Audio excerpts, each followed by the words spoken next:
우리 신앙 고백함으로 새벽기도 시작하겠습니다. 나는 전능하신 아버지 하나님 천지의 창조주를 믿습니다. 나는 그의 유일하신 아들 우리 주 예수 그리스도를 믿습니다. 그는 성령으로 잉태되어 동정녀 마리아에게서 나시고 본디오 빌라도에게 고난을 받아 십자가에 못 박혀 죽으시고 장사된 지 사흘 만에 죽은 자 가운데에서 다시 살아나셨으며 하늘에 오르시어 전능하신 아버지 하나님 우편에 앉아 계시다가 거기로부터 살아있는 자와 죽은 자를 심판하러 오십니다. 나는 성령을 믿으며 거룩한 공교회와 성도의 교제와 죄를 용서받는 것과 몸의 부활과 영생을 믿습니다. 아멘. 우리 415장 찬송 부르겠습니다. 십자가 그늘 아래 나 쉬기 원하네. 저 햇빛이 뜨겁고 또 짐이 무거워 이 광야 같은 세상에 늘 방황할 때에 주 십자가의 그늘에 내 쉴 곳 찾았네. 내 눈을 밝히 떠서 저 십자가 볼 때 날 위해 고난 당하신 주 예수 보인다. 그 형상 볼 때 내 맘에 큰 찔림 받아서 그 사랑 감당 못하여 눈물만 흘리네. 십자가 그늘에서 나 길이 살겠네. 나 사모하는 광채는 주 얼굴뿐이라. 이 세상 나를 버려도 나 두려움 없네. 내 한량 없는 영광은 십자가 뿐이라.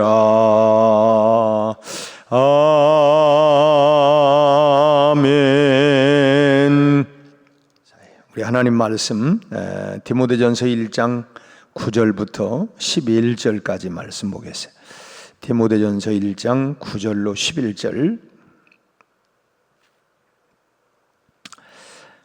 한 목소리로 함께 합독을 하겠습니다. 알 것은 이것이니 율법은 옳은 사람을 위하여 세운 것이 아니요 오직 불법한 자와 복종하지 아니하는 자와 경건하지 아니한 자와 죄인과 거룩하지 아니한 자와 망령된 자와 아버지를 죽이는 자와 어머니를 죽이는 자와 살인하는 자며 음행하는 자와 남색하는 자와 인신매매를 하는 자와 거짓말하는 자와 거짓 맹세하는 자와 기타 바른 교훈을 거스르는 자를 위함이니 이 교훈은 내게 맡기신 바 복되신 하나님의 영광의 복음을 따름이니라. 아멘. 간간히 비가 내려서 기온이 조금씩 떨어지기도 하고 아직은 더위가 다 가신 건 아니지만 그래도 우리의 숨을 쉴 수 있는 더워도 숨은 쉬기는 하지만 그래도 이제 점점 가을이 다가온다는 생각들을 많이 갖게 됩니다. 아무튼 여름을 끝까지 잘 나시고 또 우리가 남은 전도 기간에도 열심을 다하여 이 복음 전하는 금년 한 해 나는 어떻게 보냈는가 열심을 다하여 복음 전하는 일에 최선을 다했습니다. 참 주님 앞에 부끄러움이 없는 그런 전도자의 삶을 살아갈 수 있기를 바랍니다. 다른 사람이 당하는 불행을 하나님의 심판이다 이렇게 생각을 하고 비판하는 분들이 간혹씩 있습니다. 누가 뭐 이게 앓기라도 하면 그건 하나님의 징계를 받아서 그렇다 이렇게 참 말하기도 하고, 또 일이 실패한 하던 일들이 실패한 일을 앞에 놓고도 그것이 하나님의 채찍이다 뭐 이렇게 서스럼 없이 또 말하는 사람들도 있습니다. 심지어 뭐 자기가 좀 관계가 꺼림칙하고 싫어하는 사람이 어떤 어려움을 당하면 그건 하나님의 징계의 손이 당신에게 임한 것이라고 이렇게 아주 그냥 호되게 말하는 이런 분들이 있습니다. 물론 그 말이 옳을 수도 있습니다. 하나님은 채찍을 들기도 하시고 또 쳐서 바로잡기도 하십니다. 참 하나님께서 사랑하는 자를 매를 대신다 하는 것처럼 우리도 남의 자식에 대해서는 뭐 잘못하면 뭐 혀끝이나 뭐 탁탁 차면서 참 속게나 썩이겠다 할 정도로 끝나지만 내 자식 같으면 그냥 놔두지 않잖아요. 때로는 채찍을 가해서라도 바르게 돌아오게 하기 위해서, 그것은 그 뒤에 하나님의 사랑이 있기 때문인 것이죠. 그런 모든 어려움과 아픔들을 무조건 하나님의 심판의 손길로 싸잡아서 그렇게 비판하기 시작을 하면 그 앞에 과연 서 있을 수 있는 사람이 여러분 아무도 없게 될 것입니다. 물론 죄를 지적하는 것은 필요합니다. 세례 요한도 회개하라 천국이 가까웠느니라, 뭐 그 죄를 그렇게 지적하는 건 필요하지만 그러나 그런 비판은 우리가 할 필요가 없다는 것입니다. 이 비판이 목적이 되면 사람은 절망하게 돼요. 그런 비판을 받는 사람이나 비판을 하는 사람이나 결국은 다 좋지를 않는 것입니다. 우리가 복음 하는데 이 복음이 없는 율법이 바로 이런 모습이에요. 이게 복음이 없는 율법은 정죄하고 비판하고 판단하게 되어진다고 하는 것입니다. 이걸 한마디로 줄여서 뭐냐면 이 복음이 없는 율법은 결국은 율법주의로 빠지게 되는 것이죠. 사실 율법은 좋은 것이지만 사람들이 율법을 다른 사람을 판단하는 도구로 사용하고 이용하기 때문에 해로운 것이 되고 많은 것입니다. 에베소 교회의 거짓 교사들이 바로 이와 같은 율법주의자들이었습니다. 그들이 주장하는 게 뭐냐면 예수를 믿어도 할례를 받아야 구원받을 수 있다. 할례라고 하는 잣대를 꼭 내놓고 그래서 할례 받지 않으면 너는 구원받지 못했다. 결국은 그런 하나의 율법을 가지고, 물론 구약의 최초의 할례를 받은 사람이 아브라함이 이제 아들 독자 이삭을 이렇게 할례를 행하고, 어쨌든 그 할례를 행하지 않으면 구원받은 것이 아니다. 오늘은 그래서 복음이 없는 율법에 대해서 좀 살펴보려고 합니다. 어제는 율법에 대한 말씀을 드렸지만 오늘은 복음이 없는 율법에 대해서, 이 복음이 없는 율법은 결국 인간을 절망으로 몰아가게 된다고 하는 것입니다. 법이라고 하는 것은 옳은 사람을 위해서 세운 것이 아닙니다. 왜 법이 필요해요? 옳지 못한 사람들이 있기 때문에 그것을 법을 세우는 것입니다. 죄를 범하는 사람들 때문에 결국 세워진 거예요. 오늘 본문도 9절 10절 말씀은 알 것은 이것이니 율법은 옳은 사람을 위하여 세운 것이 아니라 불법한 자와 복종하지 아니한 자와 경건하지 아니한 자와 부모를 거역하고 죽이는 자, 음행하는 자, 인신매매하는 자 등등, 이렇게 정말 이 악한 사람들을 위해서, 이런 사람들을 위해서 율법이라고 하는 것이 필요하다는 것입니다. 그런데 죄를 범한 사람을 정죄하고 처벌하기 위해서 법을 만든 것이 아니라고 하는 거예요. 그건 뭐냐면 내가 이거는 잘못된 거다. 율법은 초등교사와 같이 이건 아니야, 이건 잘못된 거야, 가르쳐 주는데 목적이 있지 그걸 처벌하는데 목적이 있는 것이 아니라고 하는 것입니다. 범죄자를 변화시키기 위해서 만든 것입니다. 그러니까 법의 최종 목적은 뭐냐? 처벌에 있는 것보다는 교화에 있는 것입니다.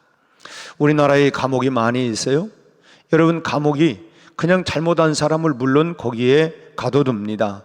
그런데 그 목적이 뭐냐면 그곳에서 교화가 돼서 새 사람 돼가지고 나오라고 하는 게 목적 아닙니까? 그러니까 이 법의 목적은 결국은 처벌만이 아니라 그것은 교화하려고 하는 것이 목적이라는 거예요. 근데 현실 법들은 처벌해서 끝나는 경우들이 참 많지요. 그러다 보니까 더 많은 범죄를 지켜야 하고, 우리가 흔한 말로 그 참 감옥에 들어갔다가 또 다른 범죄의 기술을 배워가지고 나와서 아주 고도의, 그러니까 이 교화되는 것보다는 그냥 처벌하고, 그러니까 거기에서 분노를 일으키고, 그래 내가 이렇게 억울함을 당했지, 나름대로는 또 이런저런 하다 보니까 더 악한 일들이 계속 일어나는 안타까움을 벌어져요. 그렇게 되면 법이라고 하는 것이 제 기능을 완전하게 발휘하지 못하게 되는 것이죠. 결국은 교화하려고 하는 건데, 그 교화가 되지 아니하면 그 기능을 제대로 수행을 하지 못하고 있는 것이라는 것입니다. 사람을 그럼 어떻게 절망으로 몰고 가는 거예요. 절망하니까 뭐 속된 표현으로 한다면 이판사판이다, 이까짓건. 이제 이렇게 되니까 이제 더 큰 문제가 발생이 된다고 하는 거예요. 법이 잘못된 법이든지, 만약 그렇게 된다면 그건 법이 잘못되었든지, 아니면 법을 잘못 사용하기 때문이라고 볼 수밖에 없습니다. 이 범죄자에게 법만 들이대면 결국은 뭐예요? 궁지에 몰아넣게 되는 것입니다. 뭐 지렁이도 밟으면 꿈틀거린다고, 궁지에 몰리면 그럼 결국은, 그래서 뭐 그러잖아요.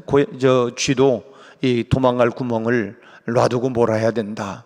그냥 하면 나중에는 어차피 죽는데, 그러면 결국은 뭐 어떻게든지 공격을 하게 돼요.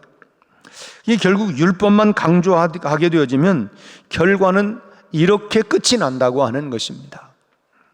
율법주의는 율법 준수를 구원의 조건으로 삼습니다. 그러니까 이 율법을 지키지 아니하면 구원 못 받는다. 그게 절망을 하게 되는 거예요. 내가 살아보니까 나도 율법을 지키려고 하지만 그렇게 율법대로 사라지지를 못하는 것이 우리 인간의 한계예요. 그래서 율법은 뭐예요? 내가 죄인이구나. 내가 죄인이구나. 그래야 뭐가 필요해요? 십자가, 은혜, 그런 사랑, 하나님의 은혜, 이것이 정말 절실하게 필요한 거구나라고 하는 것을 알게 된다고 하는 거예요. 율법 가운데 어떤 조항을 지키는 것이 구원의 절대 조건처럼 이렇게 말하는 이 율법주의자들이 이제 에베소 교회에 바로 있었다고 하는 것입니다. 그들이 강조하는 게 뭐냐면, 이 에베소 교회의 율법주의자들은 할례를 받아야 된다. 예수를 믿어도 할례 받아야 구원이 완성된다라고 말을 하는 것입니다. 그러면 그렇지 아니하면 구원받지 못한다고 하는 걸 가르쳤어요. 그러니 복음을 올바르게 이해하지 못한 이방 신자들은 이 문제를 놓고 아주 심각하게 고민할 수밖에 없고, 결국은 그 십자가의 복음을, 정말 사랑의 복음, 은혜의 복음을 내버리는 어리석은 결과를 가져올 수밖에 없었던 것입니다. 우리도 살아보면 살아볼수록 절대로 안 하려고 했지만 율법대로 우리가 사라지지를 못하잖아요. 그래서 늘 뭐예요? 사랑이 필요해요. 우리 뭐 자녀들이 다 뭡니까? 자기는 잘한다고 하지만 늘 보면 또 이거 또 그거 지적하기 시작하면 아이는 못 살아요. 근데 뭐예요? 부모님의 사랑으로, 은혜로 괜찮아. 그러나 이건 너 잘못된 거야. 그렇지만 괜찮아. 다시 잘하면 돼. 결국은 그런 잘못된 것에 대한 율법을 가지고 얘기하지만, 그러나 그 이후에 뭐예요? 그걸 사랑과 은혜로 덮어주고 다시 용기를 주는 것, 그것이 복음이라고 하는 거예요. 우리가 참 복음을 떠나서 율법만을 강조하게 되면 사람들은 점점 더 아주 심각한 그 죄책감을 느끼게 되고, 또 신앙 안에 있다고 하면서, 예수 믿는다고 하면서도 여전히 이 절망을 하게 된다고 하는 것입니다. 그렇기 때문에 우리가 율법을 율법만으로 사용해서는 안 된다는 것입니다. 그러면 율법은 어떻게 해야 되느냐? 복음을 쫓아야, 복음을 따라가야, 율법은 복음을 따라가야 된다. 오늘 본문 말씀에도 11절 마지막에 보면, 이 교훈은 내게 맡기신 바 복되신 하나님의 영광의 복음을 뭐한다? 따름이니라. 이 복음을 따라가야 된다. 율법으로 죄를 드러나게 했으면, 내가 죄인이구나, 그 율법을 통해서 죄가 드러나게 되었다고 하면 이제는 뭐 해야 돼요? 사랑으로 감사해야 된다고 하는 것입니다. 이것이 복음이고, 그것이 하나님의 사랑이고, 그참 하나님이 세상을 이처럼 사랑하사 그 사랑을 하기 위해서 뭐예요? 그냥 말로만이 아니라 그 사랑을 하기 위해서 당신의 몸을 십자가에 달려 죽이는 그 사랑의 완전, 내가 희생을 함으로 내가 손해를 보아서 그 사랑을 완성시켰다고 하는 거예요. 이게 사랑은 내가 희생하지 아니하고서는, 내가 희생하지 않고서는 절대로 사랑이 될 수 있을 수가 없는 거예요. 내가 자식을 사랑한다. 그 사랑하는 게 뭐예요? 내가 희생하는 거 아니에요?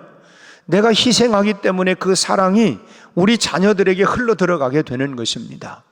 그런 것처럼, 그래서 오늘 바울은 11절에서 결론적으로 말씀하고 있는 것이 바로 그거 아닙니까? 이 교훈은 내게 맡기신 바 복되신 하나님의 영광의 복음을 따름이니라. 여기서 이 교훈은 뭐냐면 율법을 말하는 거예요. 이 교훈, 이 율법은 반드시 복음을 따라야 된다, 쫓아가야 된다라고 하는 것입니다. 미국의 성요셉 고아원이라고 하는 이 고아원이, 제가 가본 건 아니고, 이 고아원에서 한 소년, 문제 소년이 하나 입양이 아이가 들어왔습니다. 4살 때 아버지가 죽고 어머니가 힘드니까 이 아이를 고아원에 보내놓고 자기는 딴 데로 가버렸어요. 이 소년이 이제 고아원에 들어와서 참 원생들과 계속 싸움을 하는, 근데 그 고아원에 베라다 수녀 선생님이 계셨는데 이 수녀 선생님이 계속 그를 참 격려해주고 끊임없이 이 소년을 격려했어요. 그 문제를 만들고 사고를 칠 때마다, 그래, 하나님은 너를 사랑한단다, 보다 큰 꿈을 가져라, 큰 꿈을 가져라, 이렇게 늘 격려를 해주었다고 해요. 근데도 불구하고 이 소년이 전혀 변화가 없고 결국은 학교에도 퇴학을 당하고 말았어요. 퇴학당한 후에 이 소년이 이 베레다 수녀 선생님의 소중한 가르침을 깨닫고, 내가 정신 좀 차려야 할까? 그리고 피자 가게에 가가지고 피자 배달을 하기 시작을 하고, 그러면서 이제 피자를 만들기 시작을 했습니다. 그런데 이 소년이 아주 특기가 하나 있었어요. 이 피자 한 판을 만드는 이 반죽을 하는데 불과 11초밖에 걸리지 않는 거예요. 놀랍잖아요? 참, 11초면 이 밀가루 반죽을 딱 끝내놓는 거예요. 그리고 그의 머릿속에는 늘 이 베레다 수녀 선생님의 격려와 심어준 꿈이 가득했어요. 너 큰 꿈을 가져라. 하나님은 너를 사랑한단다. 늘 그 마음 가운데 이 쟁쟁쟁쟁 이 베레다 수녀 선생님의 말이, 다른 사람들은 뭐 문제하다 하지만은 그 말이 자꾸만 마음속에 와닿았어요. 그래서 이 소년이 자신의 꿈을 실현시키기 위해서 마침내 피자 회사를 설립을 했는데, 그 회사가 여러분도 다 그 피자를 사 먹어봤겠지만 도미노 피자입니다. 도미노 피자. 그리고 그의 소년 이름이 뭐냐면 토머스 모나한이라는 사람입니다. 인터넷 쳐보면 다 나와요. 토머스 모나한. 도미노 피자를 만들 1960년대부터 만들어서 전 세계 약 18,000여 개의 그런 전 세계 70여 개국에 18,000개의 그 업소들이 있습니다. 한번 현재 이 토마스는 그 피자 사업을 통해서 참 많은 돈을 벌여들였고, 한때는 그가 또 이렇게 자기 나름대로 이렇게 그냥 조금 그 쾌락을 위해 사용하기도 했지만, 그런데 정신을 바짝 차리고 그리고 이제 내가 이렇게 살면 안 된다 해가지고 참 선한 일을 위해서, 그리고 자기 전 재산을 사회에 환원하는 것으로 이렇게 하고, 그리고 미국의 그 명문 프로 야구단인 디트로이트를 지금 운영하고 있고, 수많은 청소년들에게 이 꿈을 심어주기 위해서 장학금을, 자기도 청소년 시절에 그렇게 그냥 문제를 많이 일으켰지만 그 아이들에게 희망과 꿈을 심어주기 위해서 청소년 장학재단을 만들어서 그 아이들을 계속 격려하고 꿈을 심어주고 있는 그런 귀한 일들을 하고 있습니다. 그냥 율법만으로는 사람이 변화될 수 없다는 것입니다. 지적을 하고 판단을 하고 비판을 하고 그런다고 해서 사람이 변화되느냐? 절대로 변화가 되지 않는다는 것. 오히려 더 사람이 더 나쁜 쪽으로 복음이 결국은 사랑이 뒤따라야 된다고 하는 것입니다. 은혜만이, 복음만이, 사랑만이 결국 우리가 그 초등학교 때인가 나그네가 길을 가고 있는데 바람하고 해하고 누가 저 나그네의 옷을 벗길 수 있느냐 내기를 했는데 누가 벗겼다고 해요? 세차게 몰아쳐도 오히려 이 나그네는 막 옷을 꽁꽁 동여매지만 사랑으로 결국은 그 얘기하려고 하는 게 뭐냐, 햇빛이 따뜻하게 사랑의 빛이 결국은 그 마음을 열어내고 스스로가 밖으로 나올 수 있는 건 뭐냐, 사랑이란 거. 사랑만이 능력이라 하시네. 우리도 그렇잖아요. 하나님의 그 사랑으로 말미암아 너희가 그 은혜, 어떤 은혜요? 십자가의 사랑의 은혜, 그 은혜로 말미암아 우리가 구원을 우리가 정말 경계해야 할 것은 율법주의. 율법을 통해서는 결국 뭐냐면 내가 죄인이구나, 내가 잘못 되었구나 라고 하는 것을 깨닫게 되는 것이고, 그래서 내가 주님의 십자가와 사랑이 내게 필요하구나, 그 은혜로 우리가 은혜를 경험하고 또 우리가 나쁜 쪽으로 갈 수는 없는 거잖아요. 신앙생활을 우리가 오래 하다 보면 나도 모르는 사이에 율법주의자가 될 수도 있는 거예요. 그리고 남을 자꾸 지적하고 판단하고 그건 아닌데 저건 아닌데, 율법주의자가 되면 안 된다는, 사랑을 주는 사람이 되어야 합니다. 격려로 사람을 일으키는 자가 돼야 돼. 히브리서의 말씀처럼 서로 돌아보아 사랑과 격려를 통해서 모이기를 힘쓰도록, 사랑과 격려로. 그래, 얼마나 힘들어서 우리가 지적만 하는 게 아니라 사랑과 격려로 일으켜 세워나가야 된다고 하는 것입니다. 그 우리 찬송도 그거 있잖아요. 복음송 중에 위로의 말 한마디, 참 긴장된 마음들을 풀어주고 참 말 한마디. 그래서 오늘 또 우리 가족이나 이웃들에게, 또 우리 목장에서 또 다른 사람들에게 정말 믿음과 꿈을 심어줄 수 있는 말 한마디. 참 말 한마디가 천냥빚을 갚는다, 우리 속담도 있습니다만은 정말 위로와 격려와 꿈을 심어줄 수 있는 그런 말 한마디가 결국은 그 사람, 그 영혼을 살려낼 수 있는 것이죠. 우리 자녀들 가운데 혹시 속상하게 하고 힘든다고 하면, 그래, 너는 큰 꿈을 가져, 너는 잘 될 거야.